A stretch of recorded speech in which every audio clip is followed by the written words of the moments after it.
What is it that makes us feel like we own and are responsible for all our thoughts? That's good. So what is it that makes us feel like that we own and are responsible for all of our thoughts?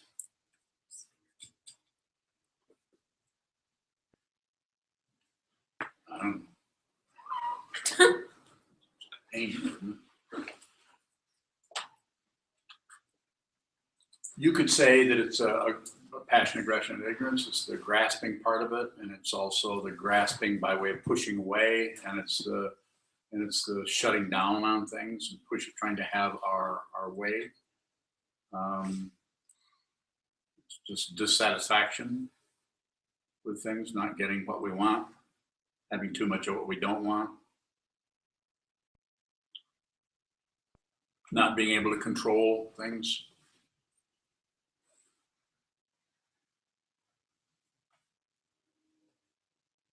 And it also seems like it's a discovery that each person has to make.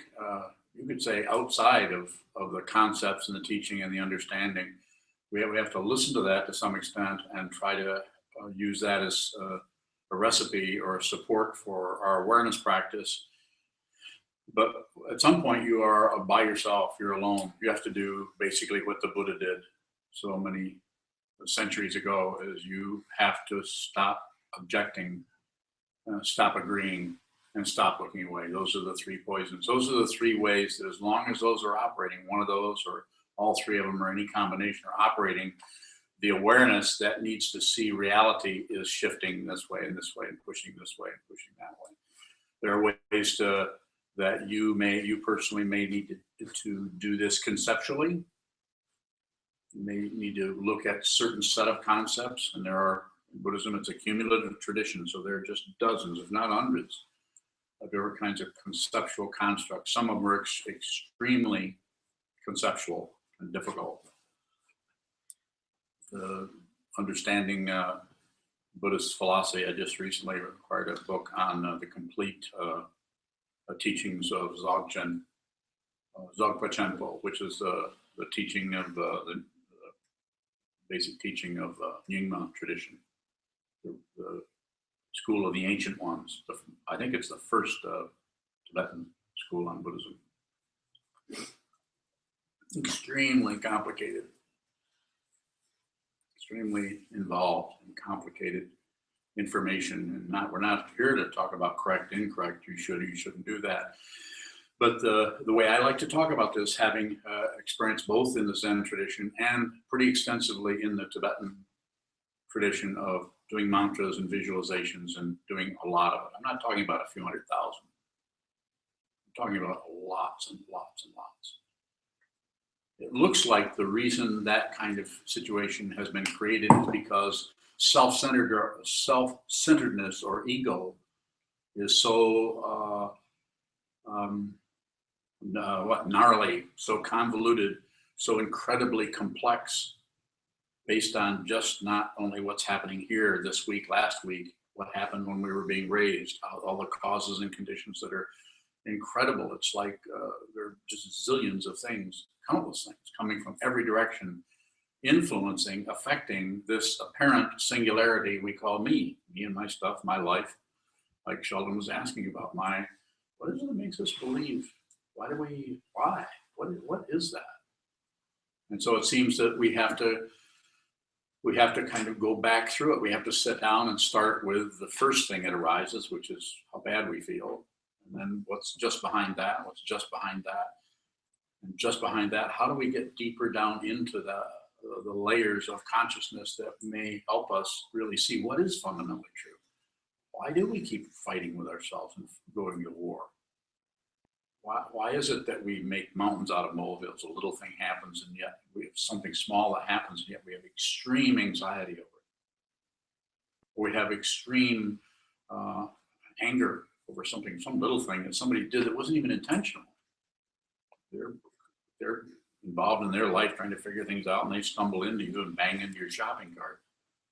And you might not express it, but you're feeling like, why don't people watch where they're going? You ever heard that said before? Have you ever said that? Why don't you watch where you're going? It's great advice. That's where you're going. Nothing wrong with the advice, but sometimes the heat that is behind it is a lot higher in temperature than the content of just the statement. Would you watch what you're doing? So it seems to be necessary for us, each of us, to determine if this is something you want to do. Follow a spiritual path rather than a mundane path. And I can help you see what the difference is.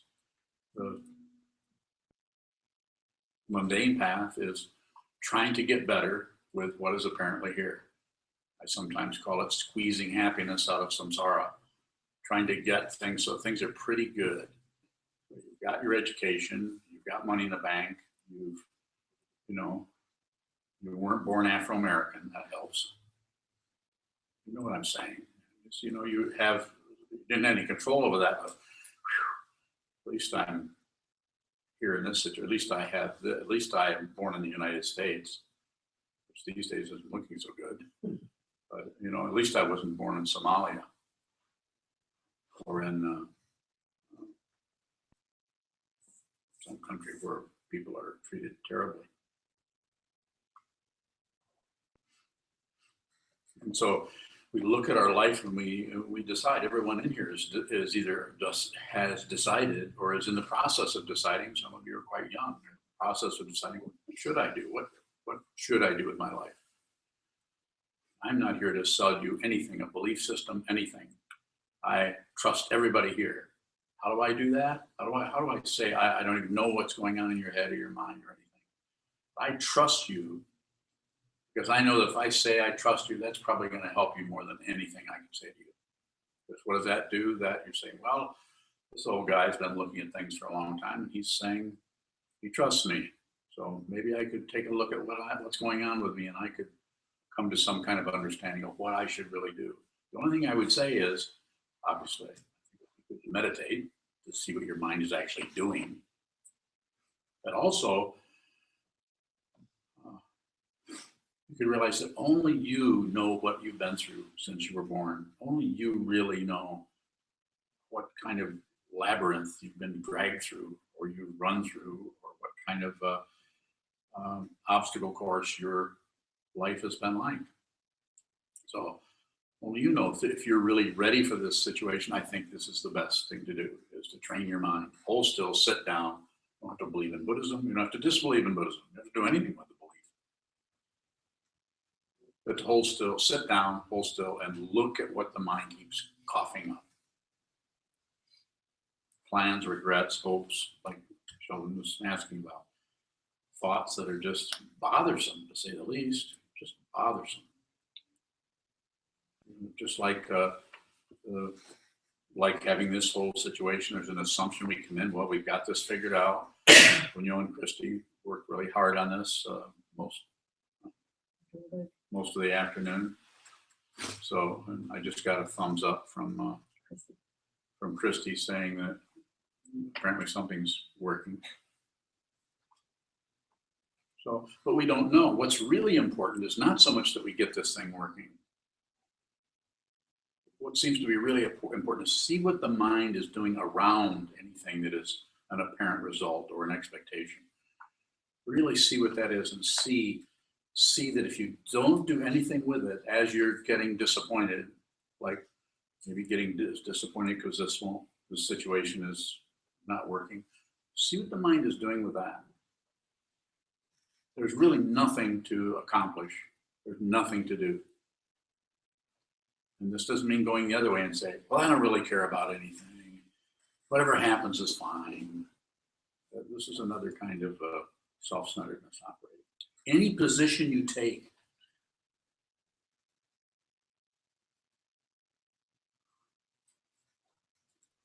is incorrect. If you want to know right from wrong, you want me to answer that for you and help you out with, am I right or am I right? What is that from? Groundhog Day. Am I right or am I right? What was that guy's name that ran across the street? Ned Ryerson. Yes. Ned Ryerson. So anytime you take any position, even if it's Buddhism, that's incorrect. It's because it's so one-sided, or rejecting something, going towards something.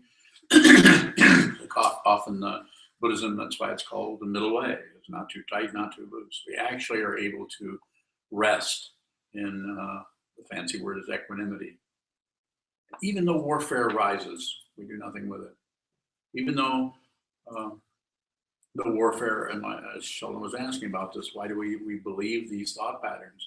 So it's what we have to do is not try to not believe it, but to see the way in which that occurs and experience the texture of that belief. It seems to be only through awareness practice can we really see the way in which we are hooked into things with our expectation. Because if we prematurely try to unhook ourselves from something without really seeing what it is, then we really don't get thoroughly unhooked from it. If in fact that's even what we need to do.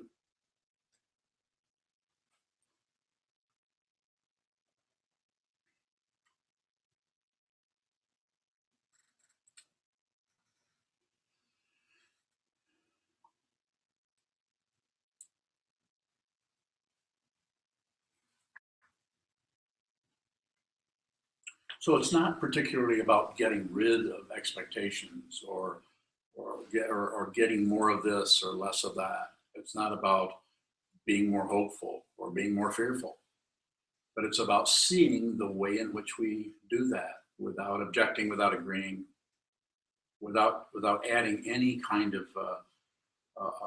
anything to it by way of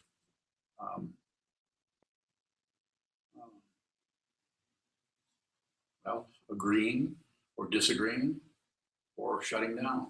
I said something I said recently is don't reside in results. Don't hang out in any result. Something, oh, I've gotten this, now I can rest on this. Or no, this terrible thing has happened. Well, I guess that's the end of that. You notice how how quickly we follow up with a commentary on anything? I sometimes, even in conversations, how often are you talking to someone and you can see when you're talking to the person that the person actually waits for you to put a period on your sentence. Quite often the person, you haven't even finished talking and they're agreeing with you. The way we sometimes do this is someone is talking to us and we say, yeah, right. I don't think there's anybody here that does that. Oh, no. And it's not wrong to do that. We're not saying that you shouldn't. We're saying just be aware that that happens, that and see what is that where we aren't really saying it out loud, but you're in a way, it's another way, it's kind of an undercover way of finishing people's sentences. We don't really have a willingness to not know. And attendant upon Sheldon's question would be that would be the space that seems to be necessary. Have a willingness to just not know. A willingness to hear someone say something and actually be so aware of the tone of their voice, the drop or raise in their voice, the change in their posture in the chair, the sound of silverware clinking in the kitchen, cars going down the road, that you from the point of view of ego, you miss what was being said. You haven't missed anything. It takes a sense of timelessness to not posit a future or recall a past in order to indict anything that's going on or agree with something or be the person who's right or be the person who's wrong. There is no person. This is the basic teachings of the Buddha. There's not a solid being. We're not saying there aren't people here who, if you stub your toe, you won't yell. We all have nerve endings. We're not saying that you're somehow some kind of a stone or something. How do you think a stone feels? Somebody accuse humans of being stones. That really doesn't make any sense, so I'm waiting to see if I have any takers. Question? Michael?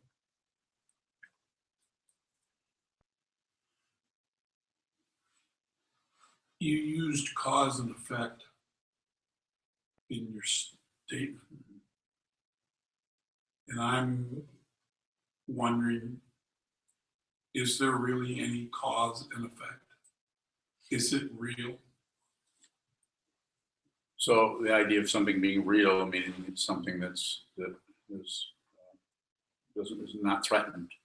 It's fundamentally there. There's no, you can't get rid of it. You can get rid of it, then it's temporarily there, but it's going to go away. It's going to change, or it's at the mercy of causes and conditions that will either not support it or not support it much longer, and so on like that. So there's some. That's why it's so difficult for us to understand fundamentally, and that's why I often use the image of in order to see things clearly, we have to drop below the radar of ego, or the radar of that which thinks there's somebody who can win or lose, or someone who can understand or not understand. The whole idea of understanding and not understanding there's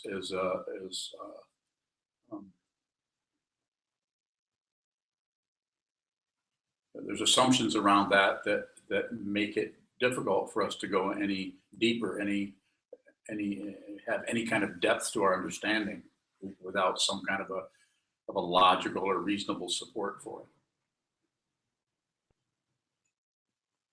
it. It seems to me that the discussion of cause and effect is the ego, as you were saying, trying to look for that. Is the ego just looking for control? We want control. And again, you hear me say this all the time. I'm not saying you have to stop that. You only have to see it, and then it will find it's like water finding its own level. If you see it, then the awareness goes everywhere. And things begin to balance themselves. Or not. And if they're not, that's also a kind of balance.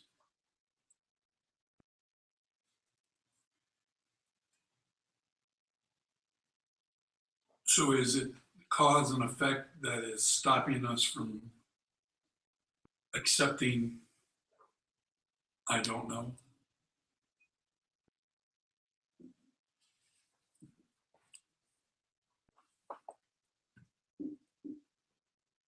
What do you think?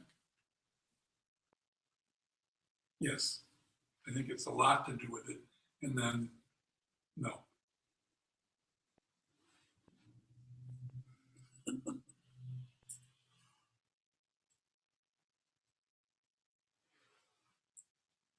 do you think, Jeff? Well, I was wondering if I was even following that right. I'm glad you asked, because when, earlier you were saying that we needed to see what leads to things, Yes. and then that allows us to release it.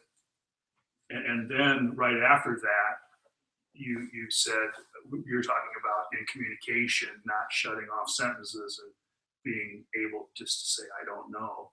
And I was thinking, maybe Michael was thinking the same thing just now, that, okay, well, there's I don't know, but then there's the need to see cause and effect operating in our conceptualizations and so on, so that we can let them go. So, am I up to speed then on where the discussion is, or not?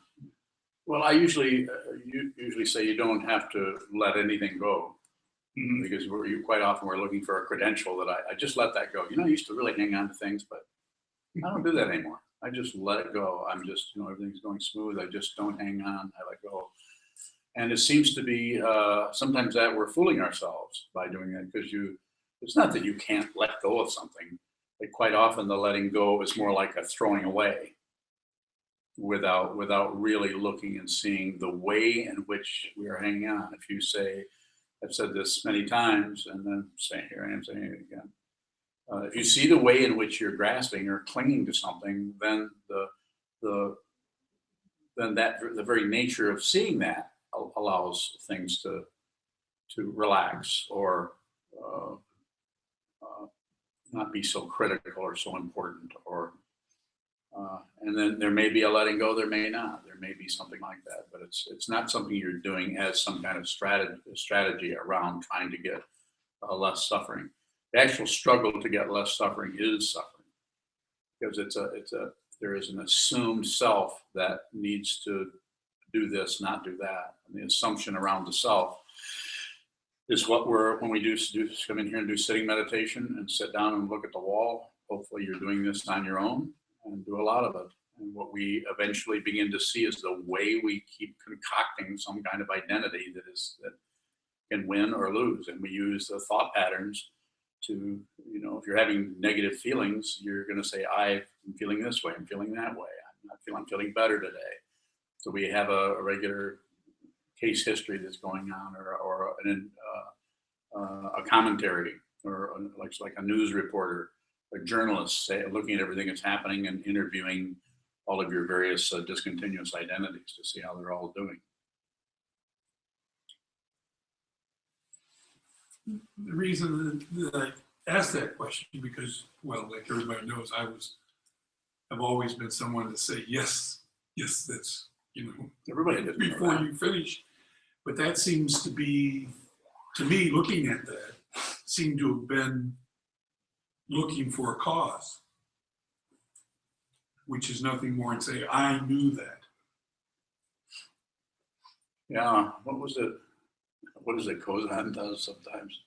She's probably watching right now, so I'll embarrass her a little bit. Kozan, who is a student of mine and is a monk, sometimes it doesn't happen very often, but sometimes I'll tell her something and she'll say, don't you think I know that? And of course, immediately after she says that, her face gets a little bit red. Don't you think I know that? Sorry,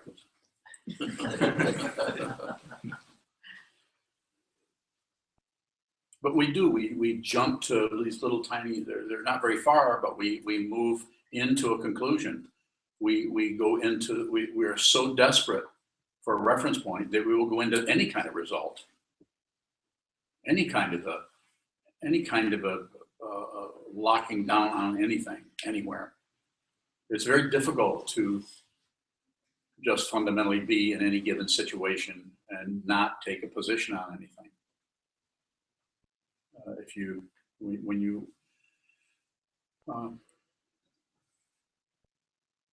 They have something in the Zen tradition called a shuso, and it just means head student. It means someone who's been a monk and who is training to become a teacher. He or she sits up on the hot seat, so to speak, and has this stick here, the shippei, and someone asks them a question, and then they respond. And then someone else asks a question, and then they respond. I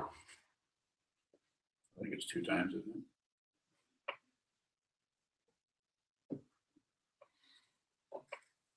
And so the idea there is to further train one to function out of just what's happening right now, to actually not have any time to figure things out, to not have any, and it's difficult for someone to do that, but it's a necessary part of training the mind, especially to teach. But you can also do that yourself. You can actually train yourself. You can create your own shuso by have a willingness to not know. Someone asks you a question, even if you know, even if you can feel it arising, say nothing, stop, and wait before you respond, and see if that first response that was going to come up, if it's still there. Trungpa Rinpoche used to talk about it in a different way. Sometimes you would say first thought, best thought, but that's a different situation.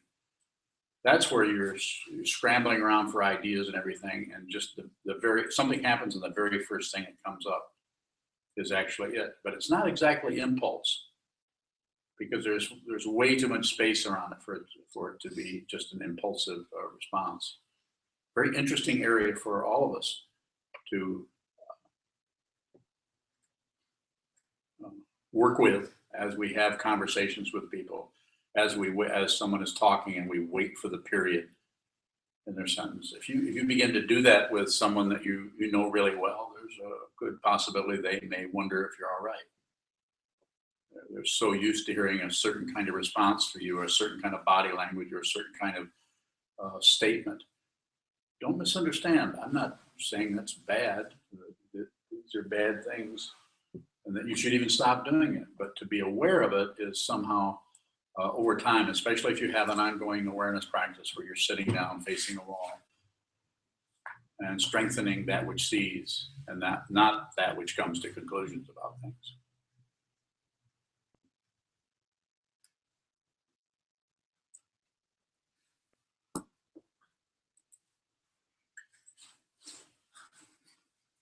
I've kind of come to a conclusion about Uh-oh. something. Come to a conclusion. We've talked the past couple of weeks about the wood and the Dogen's firewood does not become firewood ash. and ash. Yes. And my thought is he talking about cause and effect not being real? In a sense, yeah. He's talking about absolute, and he's talking about relative, because he's drawing you in, because this is obviously relative. Firewood, if you take some firewood and you light it on fire, the firewood has gone away, and then there's ash. So doesn't the firewood become ash? Relative truth. But he's saying, as a statement, firewood, I don't want to use my code suit, but firewood does not become ash. Firewood's firewood, and ash is ash.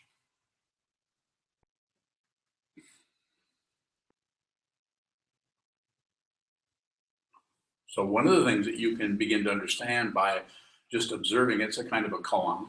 And Dogen was very good in the 13th century, founder of the Soto lineage of Zen Buddhism. By contemplating that, you can actually begin to inch your way towards fundamental insight that is about the lack of separation between ultimate and relative truth. What the mind tends to do, if you notice that, the mind tends to leave the relative altogether and say, well, that doesn't work. It does, anytime I try to get rid of firewood turning to ash, all I see is a big mistake. It doesn't work. Dogen was wrong. And so what he was trying to do is, because of his incredible insight, is use relative truth to point to the absolute. And Zen is full of images like that are paradoxical. The wooden man begins to sing, the stone woman gets up dancing. The simple one is that just about everybody, people that don't even know about Buddhism, the finger pointing at the moon. There's the finger pointing at the moon. Can you see the finger pointing at the moon if you're looking at the moon? Can you? It's clicking the nose on the moon. Doesn't it depend on your perspective? Huh? Doesn't it depend on your perspective? Oh. Got me there. Depends on your perspective. Yes, sir. Are there some times where Buddhist philosophy, Mahayana philosophy in particular, Mahayana philosophy. I think in particular, Yes. I'm not sure, I'm asking, but Okay. where they actually try to do away with the idea of independent self-existence through saying that not so much that firewood turns to ash, but there isn't firewood and ash. There's like this interdependency that then you can't say that there is either firewood or ash. Doesn't it sometimes work that way or not? I think you can work all those ways. You can work as firewood doesn't become ash and firewood does become ash. Mhm. I mean, there's an obvious trajectory between one and the other in terms of time and space and so on. So that's happening. But then there's also just firewood. It's just firewood. There's no ash there at all. Mhm. And then when there's ash, there's no firewood. There's just the ash. Mhm. So it's just something to contemplate rather than something to locate some fundamental truth that everybody else is missing necessarily. Mhm. But as far as what you were saying about Mahayana Buddhism, you mean Zen? Oh, no, probably like Madhyamaka. Yeah, And I don't claim to be an expert on that at all, but I just should hope not. just you know the idea of interdependence of phenomena. Yeah. Then you wouldn't choose then sort of get away from the idea of saying, well, if you're talking about firewood and ash, you couldn't talk about either of them as being real. You know, so it's not like there's this reality and then there's that reality, but somehow through kind of mushing, I don't know, there's some kind of a mushing or something, and then you're supposed to stop thinking the way that I kind of process it. I'm not processing it purely, probably, but it just. What's your question? Yeah, it's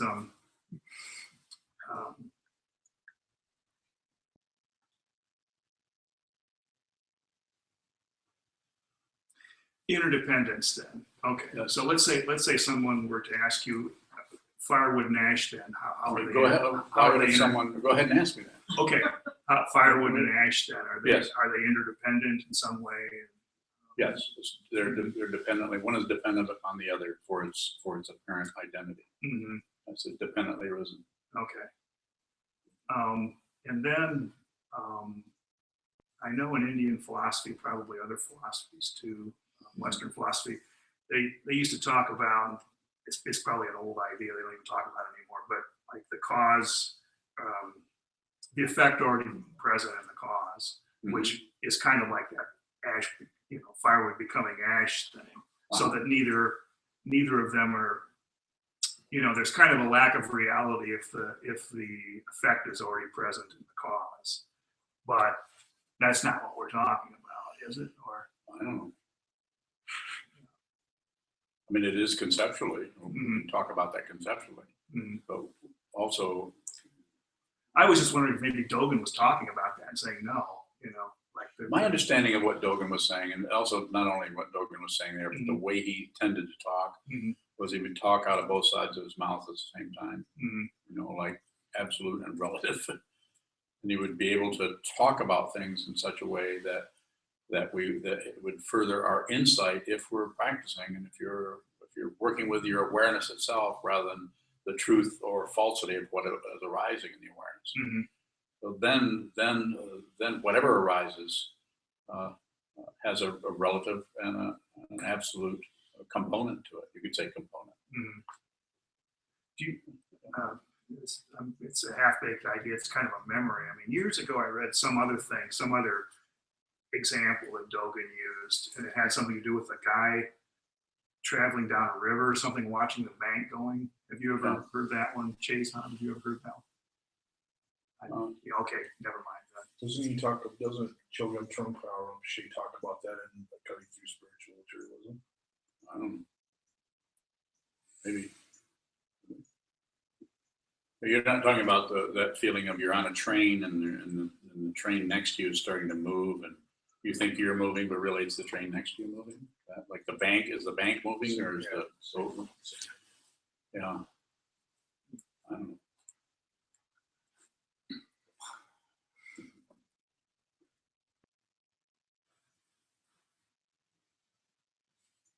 We have a few minutes left. Questions? Could you talk about why or what is it that makes it so that an intrinsic self, it does not exist? Seems that we're talking about that right now. Why a self doesn't Yes. exist? Because it's made up of little parts.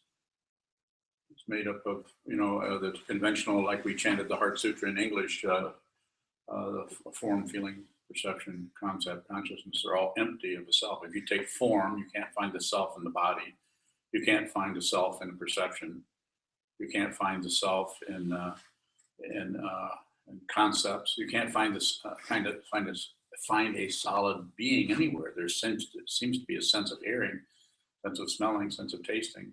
There's all that, but it doesn't. There's no valid coming together of some solid being there. So they're made up of lots of little parts that get together, and then there's some kind of assumption going on there, as Trungpa Rinpoche talks about it being some kind of a protection, paranoid insurance policy is what he says.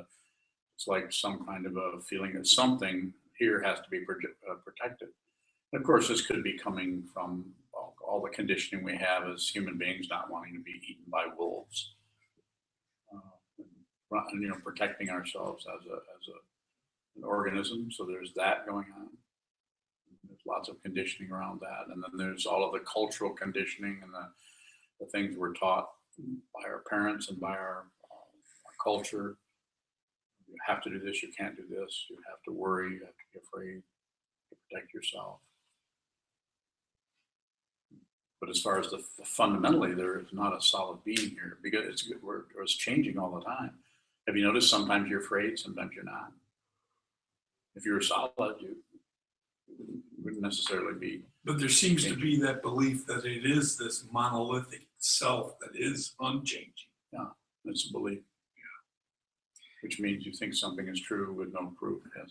Well, it's interesting that the first part of your answer to Michael's question was, good paraphrase, but that there are, when you look at it, there are all these little parts. Mm-hmm. And that's kind of interesting because there used to be this big philosophical debate about, well, are those little parts real or not? And then I think they came up with Shunyata. I think that was kind of a major departure from the Dhamma theory. Yeah, way back there were the atomists who said they were little tiny building blocks. Mm-hmm. Yeah. So was that Sarvastivada? Yes, I think so.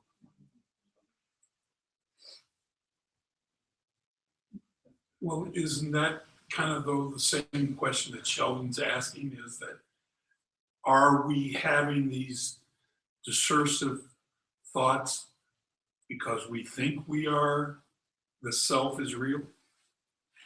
Well, we think something needs to be defended or protected or advanced or some kind of a beingness that we are. If you're alone with yourself and you're brushing your teeth or you're in the kitchen, you're preparing a meal, there's this discursiveness that's constantly cranking up.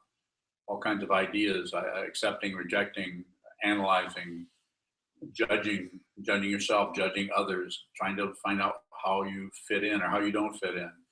And people like you, if they don't like you, how you're treating people, how they're treating you. There's a constant comments are going on, are being cranked out all the time. And so the beginning meditation is you're going to see there's a lot more of those than you thought there were.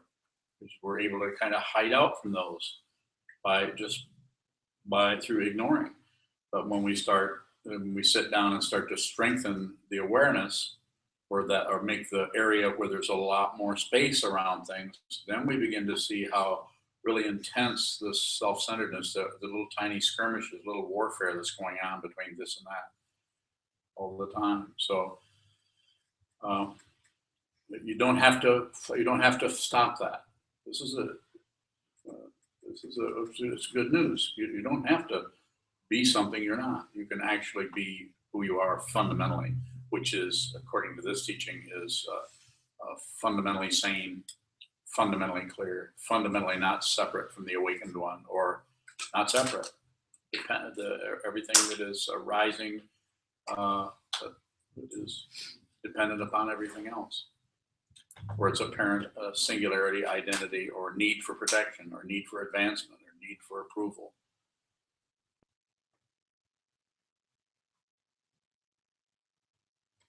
Any questions? April? What is time? What is time? Space.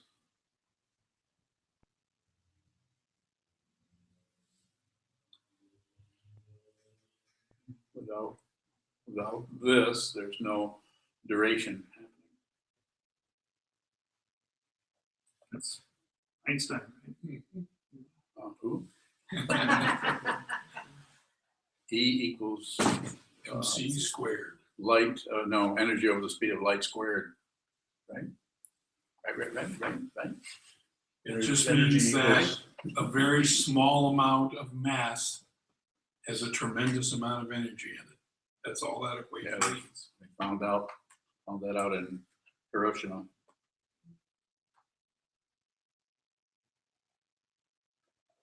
But last week was the 100th anniversary of his release of the theory of relativity.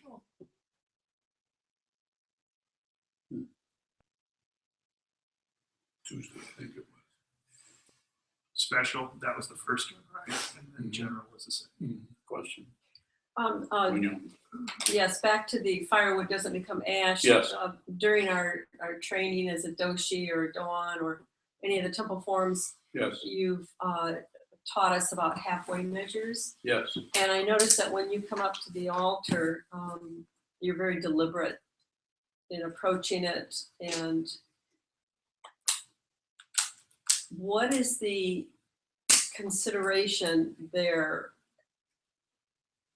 as far as there's really nothing to do?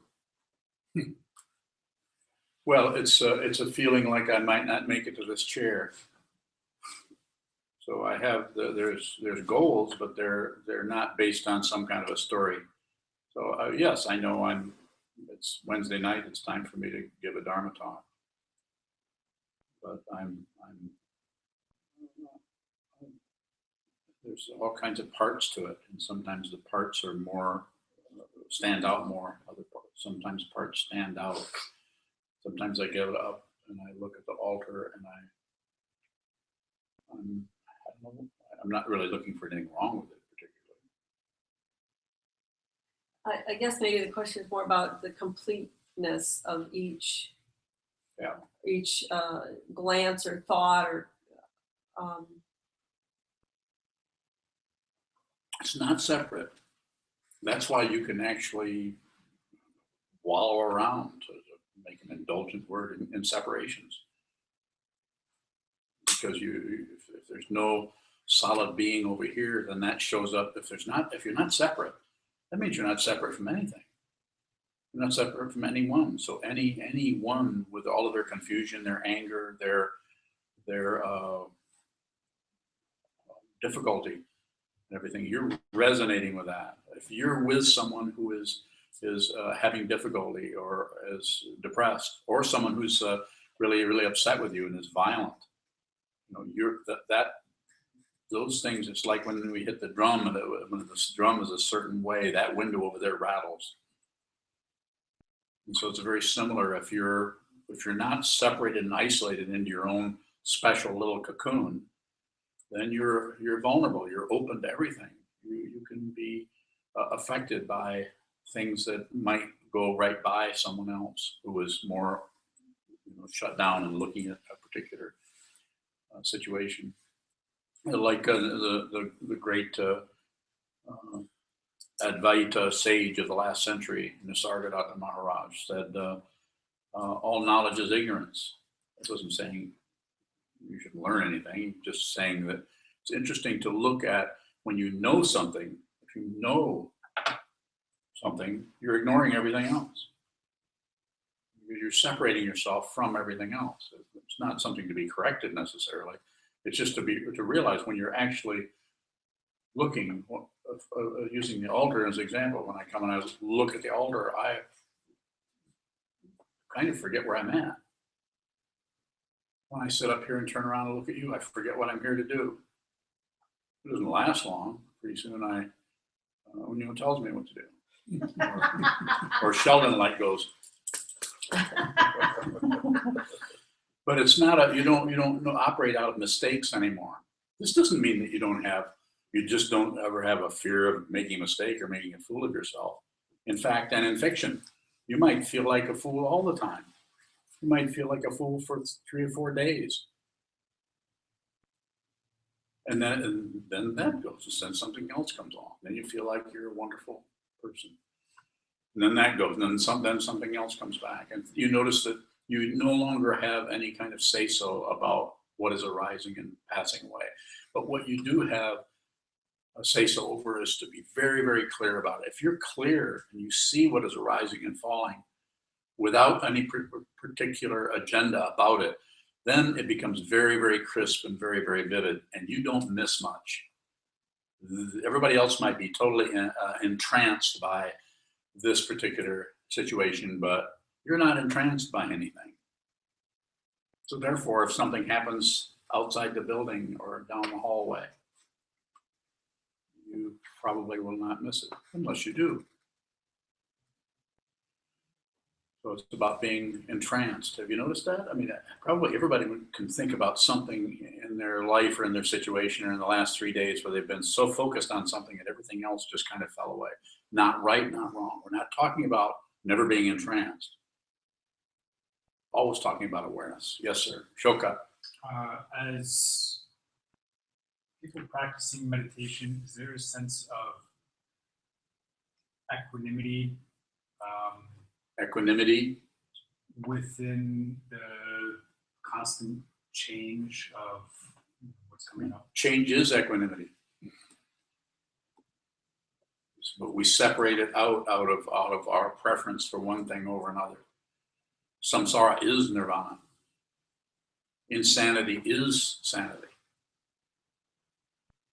You know, why would you say such a thing as that? If you're insane, you're insane. You're certainly not. But we're actually talking about the awareness about that situation with an understanding about that, to see that one situation gets its meaning or energy or dynamic from the polarity. It's called duality.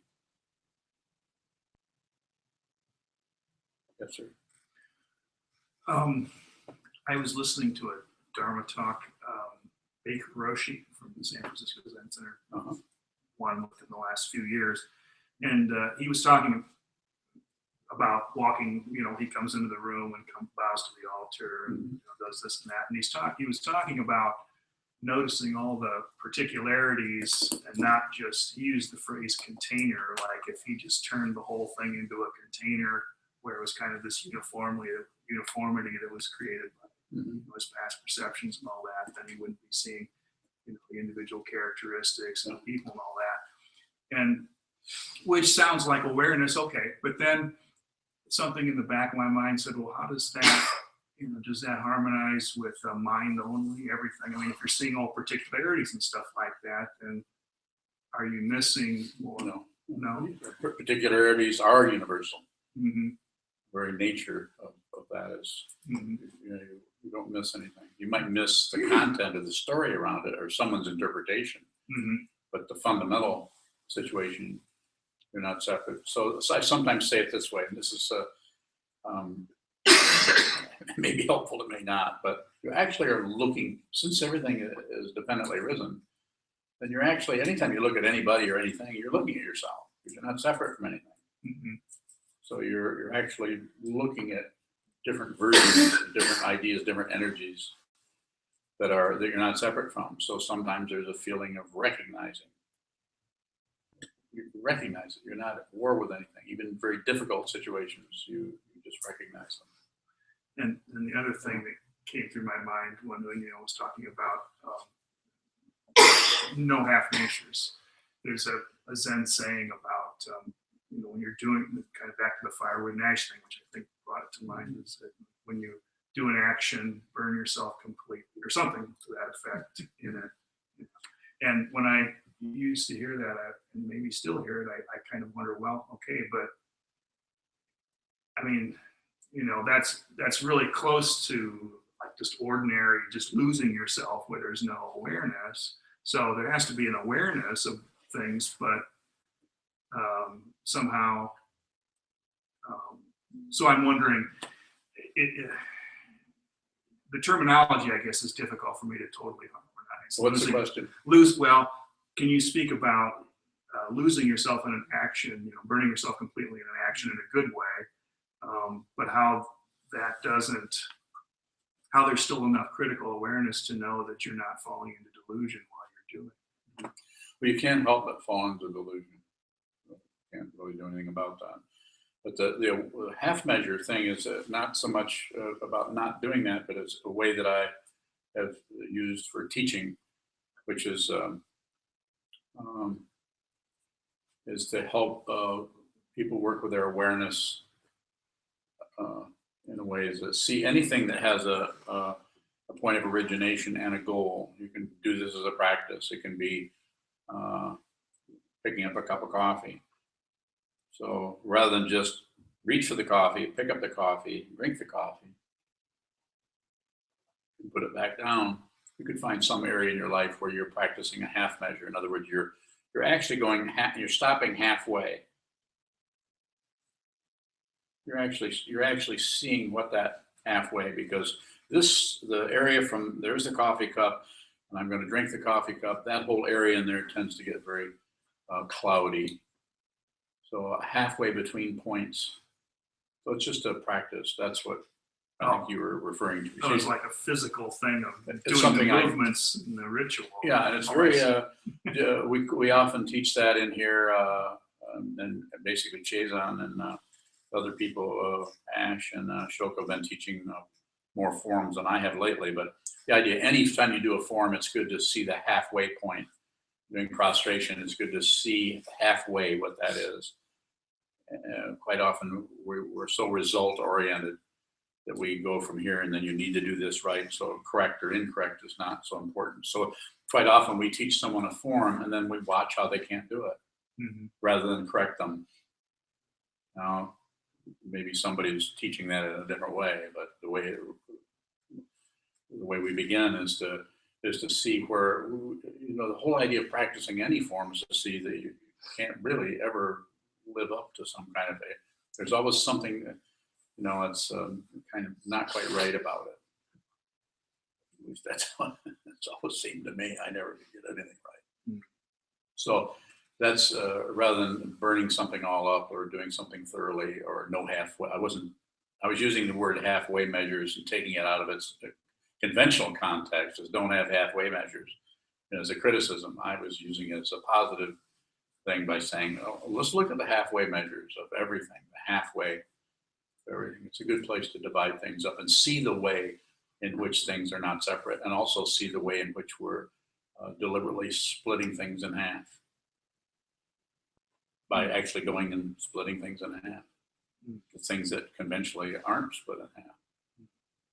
So, Are you also saying see the way that when we do something, we really don't see the way we do it? yeah, we don't. That's it. You reach for the cup and then you forget all about it on the way up. And then you remember a little bit because you have to open your mouth and drink. But there's a point where everything has that kind of situation. You could go out and walk from here to if your car was in the parking lot and walk and at some point halfway just stop and look at what that is. So it's just to observe It's always to actually what observe. you're doing. It's always to observe. It's always about awareness. We're so infatuated with forms of the polarity between forms, good and bad. We're so interested in correcting ourselves and trying to become a better person or a person who never screws up. Someone looking for the solution.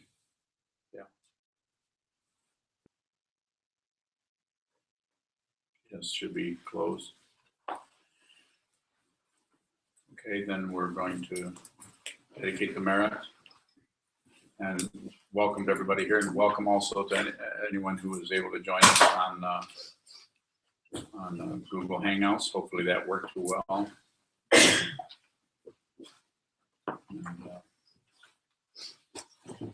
try to do it again next time.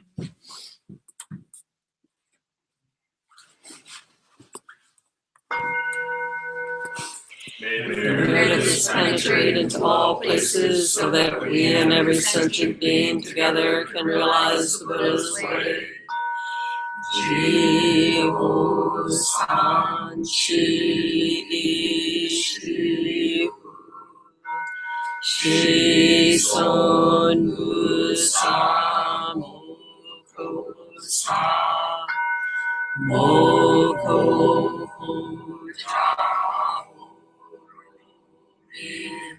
The 10 directions, the 3 worlds, all Buddhas, all venerable ones, Bodhisattvas, Bodhisattvas, the great Prajnaparamita,